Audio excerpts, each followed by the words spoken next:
안녕하십니까? 오늘은 그 전에 고지한 대로 남한산성의 전투에서 주전파와 주화파 누가 옳은가에 대한 토론을 하겠습니다. 먼저 그 주전파의 입장으로 토론해 주실 김세옥 선생님을 소개해 드리겠습니다. 김세옥 선생님? 네, 안녕하세요. 네, 감사합니다. 그리고 주화파의 입장에서 논제를 주장해 주실 우리 안다미 선생님을 소개해 드리겠습니다. 안다미 선생님. 안녕하세요. 안답니다. 네. 전에와 같이 시간은 비슷하게 이제 저희가 한 걸로 하고요. 말씀해 주실 김세옥 선생님을 먼저 발언을 부탁을 드리겠습니다. 김세옥 선생님. 네, 안녕하세요. 김세옥입니다. 저는 남한산성 전투에서 주전파의 입장이 옳았다에 대한 얘기를 말씀드리겠습니다. 우선 주전파란 전쟁을 주장하는 무리로서요. 김상원, 홍익환, 윤집, 오달재 등 명분을 존중하는 성리학자가 주를 이뤘고요. 청의 압력에 즉시 무력으로 응징하자고 주장을 하였고, 청과는 사대 관계를 맺을 수 없다. 또 대의 명분을 중시하였습니다. 이런 주자파의 생각을 한번 정리해 보겠습니다. 병자호란은 1636년 12월부터 1637년 1월 사이 조선과 청나라 사이에 벌어진 전쟁으로 1636년 12월 2일 음력입니다. 청나라의 홍타이지가 이끄는 10만의 청군이 압록강을 도하여 조선에 2차로 침입하여 발발하였습니다. 이 사실이 한성에 알려진 것은 12월 12일이고 이때 청군은 이미 개성 근처까지 진출해 있었고요. 청군의 침입 소식을 듣고 인조는 강화로 몽진하려 했으나 청군의 진격 속도가 빨라 시간이 부족해지자 12월 14일 밤 남한산성으로 향할 수밖에 없게 되었습니다. 인조는 훈련대장 김진경 등에게 성을 굳게 지킬 것을 명하고 팔도에 근위병을 모집하도록 경문을 발하였고 명나라에 급사를 보내 지원을 청하기도 하였습니다. 그러나 16일 청나라의 선봉군이 남한산성을 포위하였고 1637년 1월 1일 태종이 도착하여 남한산성 아래 탄천에 20만 청나라군을 집결시켜 성은 완전히 고립되게 되었습니다. 병자호란은 조선 역사상 가장 큰 패배 중의 하나라고 할 수 있는데 몽골에 대한 항쟁이 40년간 지속되었고 임진왜란은 7년간의 싸움 끝에 왜군을 격퇴한 데 반해 병자호란은 불과 2달 만에 조선의 굴복으로 끝나고 말았습니다. 이런 병자호란의 주화파, 전쟁을 치르더라도 나라를 끝까지 지켰어야 된다의 첫 번째는 청과의 사대 관계는 맺을 수 없다입니다. 군신의 의리를 맺는 일은 민족의 자존심을 포기하며 굴욕이기 때문입니다. 병자호란 당시 청군은 한성과 인조만을 노린 전격전을 펼쳤기 때문에 한성과 그 주변을 제외한 배후지에는 피해가 거의 없었고 특히 삼남 지방을 건재하였습니다. 여기서 근황군을 편성해 산성을 포위한 청군을 역포위하면 전세를 유리하게 바꿀 수도 있었습니다. 주권을 가진 국가로서 외세의 침략에 맞서 싸워야 한다는 것은 당연한데 싸우지 않겠다고 하는 것은 일시적인 안정을 찾겠다는 것이고 싸움을 피함으로 인해서 군신관계라는 치욕을 남기게 되었습니다. 두 번째, 화친을 하더라도 먼저 싸우고 난 뒤에 하자입니다. 싸우지도 않고 항복을 한다면 그것은 시도조차 않고 포기하는 것이 됩니다. 성내에는 군사 1만 3천 명이 있었고 전략해서 먹는다면 50일 정도 지탱할 수 있는 식량이 있었습니다. 또한 임진왜란 때처럼 의병들이 곳곳에서 일어나 성에 대항하고 있었습니다. 그러나 국왕이 자신과 종묘사직의 안위만을 위하여 큰 나라를 두려워하는 마음이 커서 청나라를 치지 못하는 것 같습니다. 또한 화친을 맺는다고 해도 그 화친은 청나라가 깨어버릴 수도 있고 무조건 화친을 맺는 것보다는 전쟁을 통해 당당히 주권국으로서 자리를 잡은 후 화친을 한다면 치욕적인 항복 문서보다는 좀 더 나은 강화 조건을 끄집어낼 수 있었을 거라고 생각합니다. 남한산성에서 청군에 포위된 인조는 추위와 굶주림의 허덕이다 항복하게 됩니다. 1937년 1월 30일 인조는 삼전도에서 항복으로 청나라의 직간접적인 내정 간섭을 받게 됩니다. 또한 많은 문화재가 훼손되었고 병자호란 후 조공이 늘어나면서 백성들의 살림도 많이 어려워지게 되었습니다. 전후에 많은 생긴 고아들과 수양 문제, 그리고 수만에 이르는 납치된 이들에 속한 문제가 대두되었고요. 이후로 청일 전쟁에서 일본이 이기는 약 200년간의 청의 완전한 속국이 되었고 한반도 안에서 성을 쌓거나 성을 보수할 수도 없었으며 군사시설을 만들 수도 없는 상황이 되었고 수많은 곡물과 여자를 포로로 바치며 생활하게 되었습니다. 이런 결과를 본다면은 최소한 그 성에 있었던 그 50일 정도 되는 기간 동안 먼저 싸움을 했다면은 이렇게 치욕적인 결과는 나오지 않았을 거라고 생각합니다. 저의 생각은 여기까지입니다. 예, 잘 들었습니다. 뭐 굳이 정리를 제가 하지 않더라도 뭐 다들 잘 이해했으리라 믿습니다. 첫째는 뭐 나라의 그 어떤 주권 국가로서 그 군신의 의리를 그렇게 싸우지도 않고 바로 이렇게 항복할 수 있는 그런 치욕적인 건 있을 수가 없다. 또한 그 항복 자체가 너무 그 조건이 불리해서 싸움의 피해보다도 더 크지 않았겠나 하는 우리 김재혁 선생님의 주장이었고요. 다음에 우리 그 주화파를 주장하실 안담미 선생님에게 발언권을 드리겠습니다. 안담미 선생님. 네, 저는 남한산성 전투에서 주전파, 주화파 누가 옳았는가 해서 이제 주화파 입장에 찬성을 하는 입장입니다. 뭐 앞에서 이제 배경이 언급이 됐지만 그래도 저도 짧게 이제 배경 언급을 하자면 1636년 12월 9일 12만 8천여 이제 청나라 대군이 압록강을 건너서 불과 닷새 만에 도성까지 이제 점령을 하는 이른바 이제 병자호란이 발발했습니다. 이에 당황한 조선 정부는 이제 국왕의 인조와 함께 이제 가까스로 시고문은 이제 시체들이 통과하는 일인데 국왕이 너무 급하니까 시고문을 통해서 도성을 빠져나와서 강화도로 가려 했으나 이제 실패를 한 것은 청군에게 막히자 남한산성으로 차선책을 선택해서 남한산성으로 피신을 하고 거기서 이제 47일간 이제 전쟁 고리비를 하다가 삼전도의 굴욕을 이제 맞이하게 됩니다. 어쨌든 조선 정부는 정묘호란을 겪었음에도 불구하고 아무런 대책을 마련하지 못한 채 불과 닷새 만에 병자호란 때 다시 도성을 점령당하고 그들이 이제 오랑캐라고 얕잡아 보았던 청나라 군대에게 도성을 점령당하고 왕이 시고문을 통해서 남한산성으로까지 피신하는 그런 사태가 벌어진 겁니다.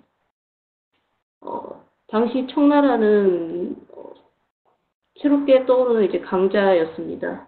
그리고 조선이 명과의 의리를 굉장히 중요시하면서 청을 오랑캐라고 했는데 그 명나라는 기울어져 가던 나라였죠.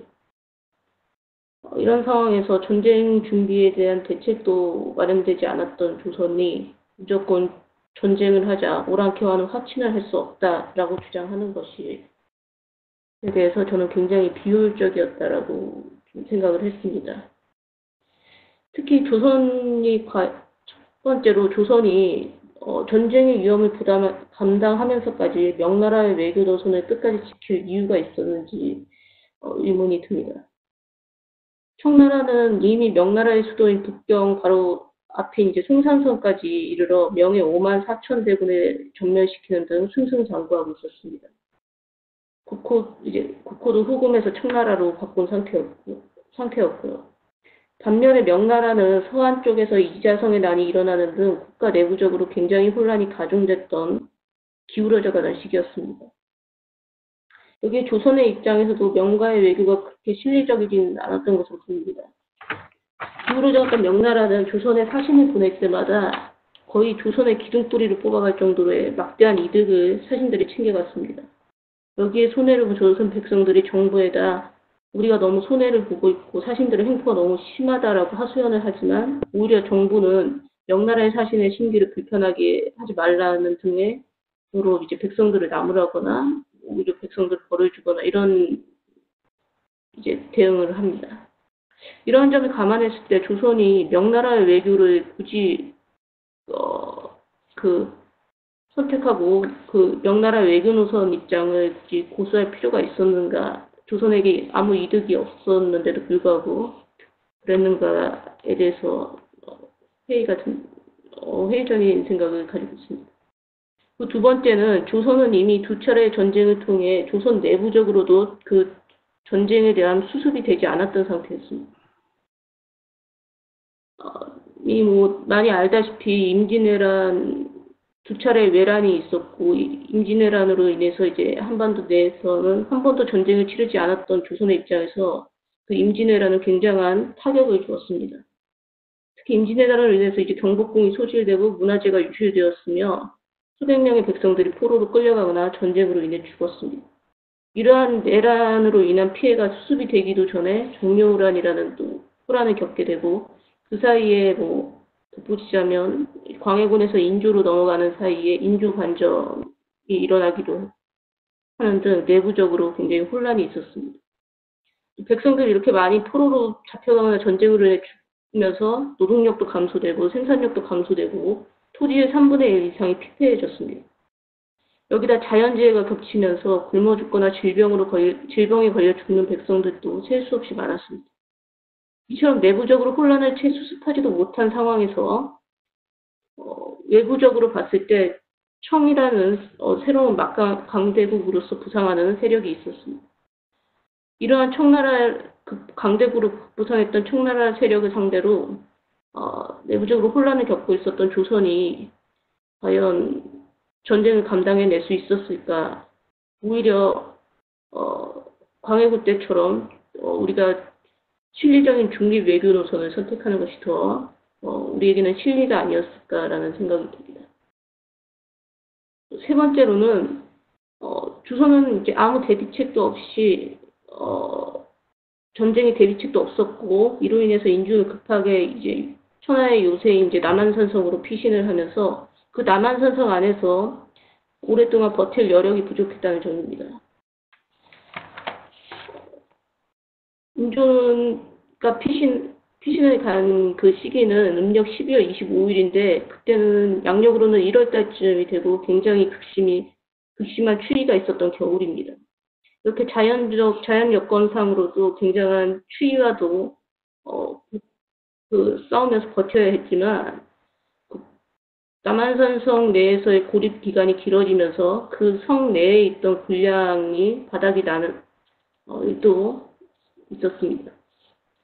그래서 고립 24일째가 되면 그 군량 담당자인 남한갑이라는 사람이 보고를 하는데, 처음에 산성에 들어올 때 군량이 6,000석이었는데 지금은 불과 2,800석 정도 남았다고 하면서, 계산해보면 하루에 130석 정도를 소비하는데 이 정도라면 20일 정도밖에 버티지 못한다라는 보고를 합니다.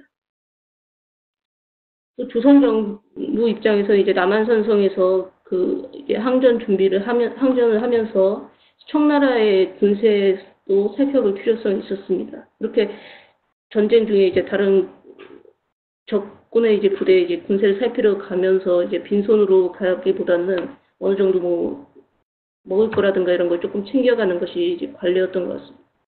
그랬을 때 청나라에서는 이미 조선 천지가 우리 먹을 거리인데 누가 누굴 걱정하냐면서 그 먹을 걸 돌려보내기로 할 정도로 두 진영이 극과 극의 상황이었던 것 같습니다. 청나라가 이런 말을 했던 거는 그 전쟁 중에 남한산성에 이제 왕은 고립이 된 상태에서 청나라는 그 주변에 우리의 민가들을 이제 약탈해가면서 자신들의 그 식량을 조달받기도 했던 것으로 보입니다. 여기에 인조가 생각하기로는 남한산성에 들어가서 중앙 정부군이 이제 앞에서 도란을 하고 뒤에서 이제 근황병, 삼남지방 백성들로 구성된 근황병이 뒤에서 후방을 치면 청과의 전쟁에서 승산이 있었다라는 계산을 하고 있었습니다. 하지만 근황병들이 그 청나라 군대를 상대로 승전을 했다라면 승산이 있었을 수도 있습니다. 하지만 근황병들은 번번이 청나라 군대를 상대로 패배를 했습니다. 그 결정적인 전투가 바로 쌍령 전투였습니다. 지금의 경기도 이천에서 벌어진 쌍령 전투는 조선군 4만 병이 청군 기마병 300기에 괴멸당한 사건이었습니다. 쌍양 전투에 참여한 근황병들은 대부분이 삼남지방 중에서도 경상도 출신들이 많았는데 이들은 기병과의 전투에서도 취약했고 당시 조선군이나 청군이나 이제 화승, 화포 이런 것들로 이제 전쟁을 했는데 이 화성 관리도 잘못해서 안에서 저절로 터져서 피해를 입거나 이러한 곤란들이 겹치면서 청군을 상대로 거의 괴멸당하다시피 했고 이러한 비보가 전해지자 김자점 역시 그 후방에서 군대를 지원해 주려고 미원 지역까지 출병을 했다가 군대를 돌리고 자기는 출병을 하지 않겠다라고 군대를 돌리기도 합니다. 여기에다가 청나라 황제 홍탈지가 직접 친병을 하면서 청나라 군대의 기세는 더욱더 올라가고 황제가 친병했다는 소식이 조선군에 이제 전해지면서 흉흉한 소문도 돌기 시작을 합니다. 황제가 직접 친병을 했는데 그 규모가 30만 명이 넘을 것이다 라는 소문이 들면서 조선군이 종료하기 시작했습니다. 이러한 상황을 감안했을 때 조선 정부가 남한산성에서 버티면서 얼마큼 전쟁을 감당해낼 수 있었고 그 전쟁에서 설사 끝까지 항전을 했다 하더라도 그 전쟁에 승산이 있었는가에 대해서는 굉장히 회의적이라고 생각합니다. 오히려 조선 정부가 끝까지 이제 주전파의 우세에 힘입어 전쟁을 하려고 했다가 결국은 47일 만에 나와서 국왕이 직접 청나라 황제에게 고개를 숙임으로써 삼전도의 굴욕을 보게 됐는데 처음부터 외교적인 문제로서 이것을 풀었다면 조금은 그것보다는 덜 굴욕적이지 않았을까라는 생각을 하게 됐습니다. 이상으로 제 의견을 마치겠습니다. 예, 좋은 말씀 감사합니다. 전쟁에 대한 할 상황도 아니었고 대비책도 없는 마당에 명분에 집착으로서 전쟁을 하겠다는 것은 어불성설이다 하는 그런 강력한 주장이신데, 예, 잘 들었습니다. 그러면은 이번에 이제 우리 안다미 선생님께서 주전파를 주장하셨던 우리 김석 선생님에게 질문을 할 수 있도록 이제 발언을 드릴게요. 질문하시죠. 예, 김재욱 선생님 발언 아까 잘 들었습니다. 제가 김재욱 선생님 발언 들으면서 이제 반론 내지는 질문을 좀 드리겠습니다. 김재욱 선생님께서 이제 주전파의 의견에 동의를 하시면서 주장에 이제 두 가지로 이제 주장을 하셨는데, 먼저 이제 청과의 사대 관계를 맺을 수 없다라고 주장을 하셨습니다. 그러면서 이제 오랑캐와의 군신 의리를 맺는 것은 이제 민족의 자존심의 포기이며 굴욕이었다라는 주장을 하셨습니다. 근데 제 생각은 조금 다른데요.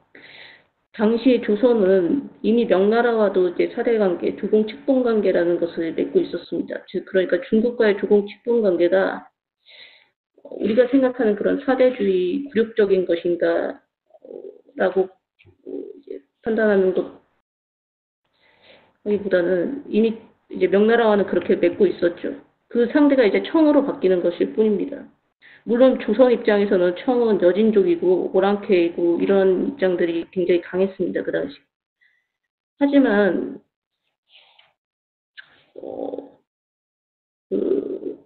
우리가 이미 중국과의 조공측봉 사대 관계는 명나라 때부터 이미 있었던 외교적 수단이었고, 우리가 중국과의 전쟁에서 얻을 이득이나 이런 것보다는 손해가 많았기 때문에 중국이란 큰 나라를 상대로 우리가 실리적 외교 선택을 했던 것입니다. 하나의 외교 정책이었다는 것이죠. 그 상대가 청나라라고 해서 그것이 더 명나라 때보다 더 굴욕적이라고 볼 수만 있을지 의문입니다. 청나라는 처음부터 조선을 침략해서 약탈하고자 전쟁을 하고자 했던 게 아니라 우리와 너희가 이제 군신 간의 예전처럼 명나라와 했던 것을 우리와 한다면 우리는 외교적 관계를 유지하면서 그렇게 이제 하자는 요구를 했던 것인데, 그것이 청나라 입장에서는 무리한 요구가 아니었다라고 저는 생각합니다. 냉정하게 이야기하면 우리는 명나라와 역시 조공, 측봉이라는 외교관계를 유지하고 있었고, 고려 때는 송나라와도 그렇게 했죠.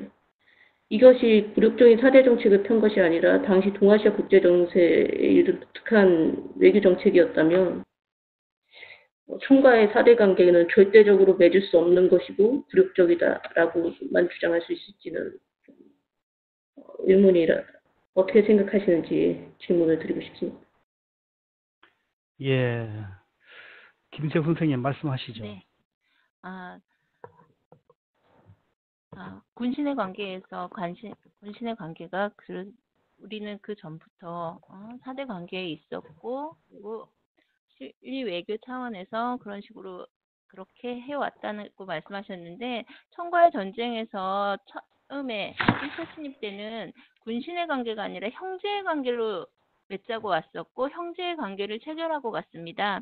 형제의 관계에서 이제 형제면 동등한 입장이 되는데, 이 동등한 입장에서 이제 군신의 관계면은 군주와 신하가 되는 입장이 되는 걸로 이제 입장이 전세가 되는 거죠. 저희 나라에서는 이제 형제 같은 그러니까 선상에서 보다가 밑으로 내려가는 게 되기 때문에 굳이 이게 실리적이라고 생각하지는 않습니다.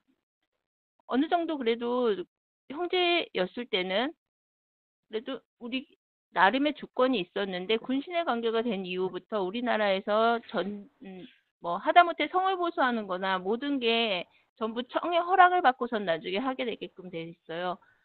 명나라와도 얘기를 했었지만 사대 관계였고 조공 관계이기도 했지만 그 정도까지 심하게 간섭을 받지는 않았었습니다. 근데 청과의 사대 관계는 이거는 좀 우리나라의 주권이 아예 없는, 무조건 청에 의해서만 할 수 있는, 성을 고치거나 군사를 키우거나 모든 게 청에 의해서만 될 수 있는 관계가 되기 때문에 명과의 사대 관계와 청과의 사대 관계는 차이가 있다고 생각합니다. 예. 이 사대 관계에 대한 이제 그거를 어떻게 정리를 해야 되느냐, 또 그런 말씀일 수도 있겠네요. 좋습니다. 김세욱 선생님, 그럼 안다미 선생님께 질문하실 거 있으면 하시죠. 네. 안담희 선생님께서 하신 말씀 중에 조선은 전쟁에 대한 아무 대책도 마련하지 않았다고 하셨는데, 제가 조사한 바로는 1623년에 호위청을 신설했고요. 국왕을 호위하는 인원으로 260명을 훈련을 시키기도 하였습니다. 그리고 이괄에 난 이후로 1000명을 증원하기도 하였고요. 그리고 1624년에 홍영청을 신설하기도 하였고요. 그리고 훈련도관과 중앙군의 핵심이 되었습니다. 그리고 정명호란 후에는 남한산성을 수축하고 방위의 주력 부대로 수어청을 신설하기도 하였고요.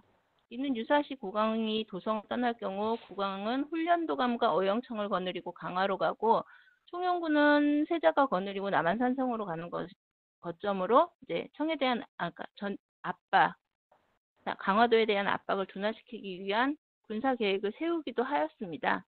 방어 계획을 세우기도 하였지만 그 방어 계획을 실천도 해보지 못하고 천혜의 요새인 남한산성에서 전쟁을 하자, 화친을 맺자, 그 기간으로 40여일, 거의 50여일을 보내게 된 경우인데, 이런 나름의 군사 제도를 만들어 놓고 활용하지 못한 거는 너무 탁상 논란에 너무 치중해서 벌어진 결과는 아니었을까요?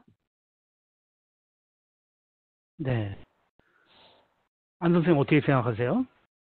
예, 김 선생님께서 조사를 많이 하셨는데, 물론 조선은 전쟁을 2차례나 겪었습니다. 임진왜란 이후부터 이미 이제 거기에 대한 대비책을 마련하지 않을 수가 없었죠. 임진왜란을 이미 겪었고, 조선은 이전에 이제 제가 알기로는 이제 한반도 내에서 그런 큰 전쟁이 없다가 임진왜란이라는 큰 전쟁을 한번 겪으면서 타격이 굉장히 컸던 것으로 컸습니다. 그렇다 보니까 이제 대비책이 필요했고, 또 정명호란 이후 아무런 대비책을 마련하지 않는다는 거는 한 나라 국가가 전쟁을 경험하고 나서 그거는 이제 있을 수 없는데, 제가 그럼에도 불구하고 조선이 전쟁에 대한 대비책이 미비했다는 것은 이것을 활용 못한 것도 있었지만 전쟁이라는 것은 군대를 준비하는 것도 물론 중요하지만 국제 정세를 얼마나 파악할 수 있느냐도 저는 중요하다고 생각을 합니다. 그랬을 때 청나라와 명나라와의 관계 속에서 이제 조선은 중간에 끼인 입장이었는데 청과 명나라의 전세를 살펴봤을 때 청나라가 신흥 강국으로 떠오르고 있었다라는 점, 이런 것들을 우리가 충분히 고려했을 때 우리가 과연 청나라와의 전쟁을 피할 수 있는 방법이 더 실리적일까? 청나라의 전쟁을 해도 우리가 승산이 있었을까에 대한 이런 대비책 역시 우리 조선 정부에서 생각을 하고 있었어야 했다라는 생각을 했다는 것이죠.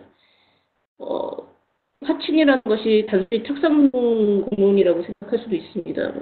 말로만 화친을 하자, 자꾸 그렇게 시간 허비했다, 이렇게 할 수도 있지만, 화친론자들은 그러한 국제 정세를 좀 파악을 하고 있었다는 것이라고 생각을 합니다, 저는. 그렇기 때문에 그들도 청나라가 오랑캐라고는 생각을 했을 겁니다. 하지만, 우리가 아직 전쟁에 대한 수습조차 하지 않은 상태에서 전쟁을 했을 경우, 조선의 피해가 얼마나 클지에 대해서 생각을 한다면, 화친론이 단순한 탁상공론이라고만 생각할 수는 없다고 저는 생각합니다.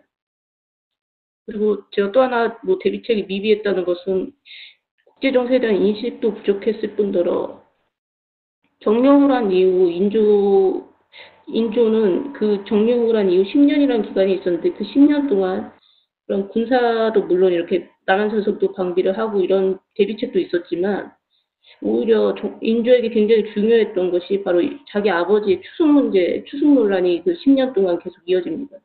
그러한 것들로 이제 시간을 허비하는 것, 그것이 오히려 무의미한 탁상 공론이었다면 탁상 공론이었다고 저는 생각을 합니다. 예. 네. 전반적으로 일단 지는 싸움인데, 이제 그것을 계속 그 싸움을 주장했을 때, 그런 의문이 좀 드네요. 만약에 이 주화파의 이제 이런 것들이 이제 우리가 자꾸 치욕 그러는데, 이제 인조가 삼전도에서 절을 한 것도 치욕이지만은 너무 그 기간이 짧았음에 이제 그런 것을 많이 통탄해 하시는 분들이 많더라고요. 더군다나 이제 전쟁이 끝나고 한 20만 명이라는 그 포로로 애매한 백성들이 이제 끌려가고 도리어 화친을 하고 군신의 관계를 맺었다 그러지만은 전쟁에 대한 화친이 너무 늦어가지고 하려면 짐작을 하지 너무 늦게 해가지고 그 백성들의 고통, 그 다음에 그 곡물 그런 데에 대한 재정이 더욱더 어려웠다는 이야기를 합니다. 제가 두 분에게 좀 묻고 싶으네요. 만약에 주전파의 주장대로 우리가 싸움을 더 했더라면은 그 결과는 그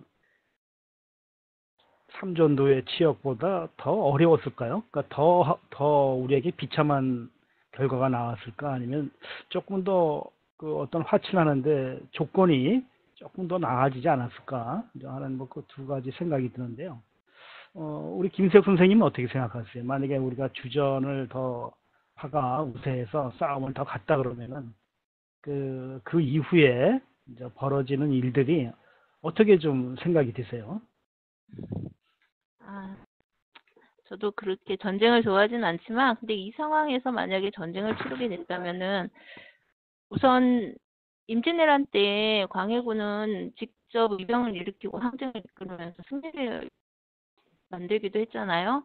근데 왕과 세자가 같이 한 곳에 있으면서 둘 중에 한 명이라도 먼저 나서서 싸우자 하면서 결전의 항쟁의 의지를 다졌다면은, 백성들도 어느 정도 호응이 있었을 거고, 백성들 호응까지 포함이 된다면은 삼전도의 굴욕처럼 그렇게 치욕적인 왕이 직접 절까지 해가면서 이마를 찧어가면서 절까지 해가면서 그런 치욕까지는 안 겪었을 거라고 생각합니다.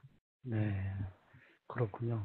안다미 선생님은 비슷한 생각이신가요? 아니면 정반대일 수도 있다고 생각하시나요?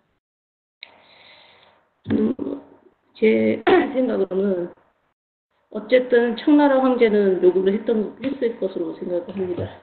국왕이 직접 나와가지고 항복을 해라. 왜냐하면 청나라가 처음부터 그렇게 요구를 했던 건 아니었고 남한사성 이틀째인가 그럴 때는 이제 조선 국왕의 동생만 내보내면 너희들하고 이제 협상을 하겠다라고 했는데 이제 가짜 동생하고 가짜 대신을 갖다 보내니까 이제 청나라 입장에서 열받아가지고 그럼 다음에는 세자를 데리고 나라. 그런데 세자도 보내지 않았죠. 그러니까 이제 홍타이지가 직접 와가지고 이제 안 되겠다. 그리고 청나라도 좀 당한 게 있었습니다. 그 전에 청나라 황제 홍타이지가 즉위를 할 때 조선이 사실은 보내긴 보냈는데 이제 원래 황제가 즉위를 하면 이제 좀 절을 해주고 이런 예의를 갖춰야 되는데 오랑캐 황제한테 절을 안 하겠다고 그 조선 사신들만 이렇게 꼿꼿이 이렇게 앉아 있었다고 합니다. 그러니까 홍타이지 입장에서 좀 맺힌 것도 있었을 것 같고요.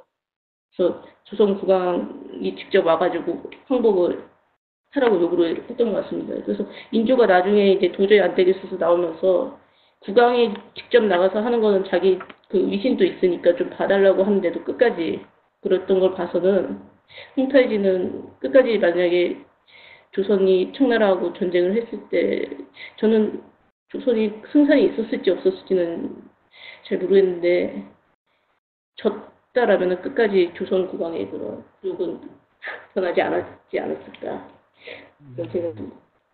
일단 뭐 전반적인 기록을 보면은 일단 조선은 그 싸움에 대한 전의를 상실했더라고요. 아까 뭐 세자하고 인조도 싸움에 대한 생각이 없었었고 그런 상황에서 주전파가 득세해서 계속 가더라도 제가 인터넷에서 보니까 이제 그 결과에 대해서 재미나는 그 예측을 한 사람도 있더라고요. 인조는 아마 그 삼전도에서 목이 잘렸을 것이다. 그리고 우리나라는 청나라에 이제 속국이 되어가지고 당시 명나라를 치기 위한 그런 이제 이제 정병들을 끌고 가고 뭐 해서 완전히 그 속국이 되지 않았겠느냐 뭐 그런 또 이렇게 말씀하신 분도 계시더라고요. 하여튼 재밌게 말씀 들었습니다. 이제 뭐 그 정도면 뭐 두 분의 이제 주장 반론 뭐 된 것 같고요. 우리 오늘 뭐 청중에 우리 저 김영희 원장님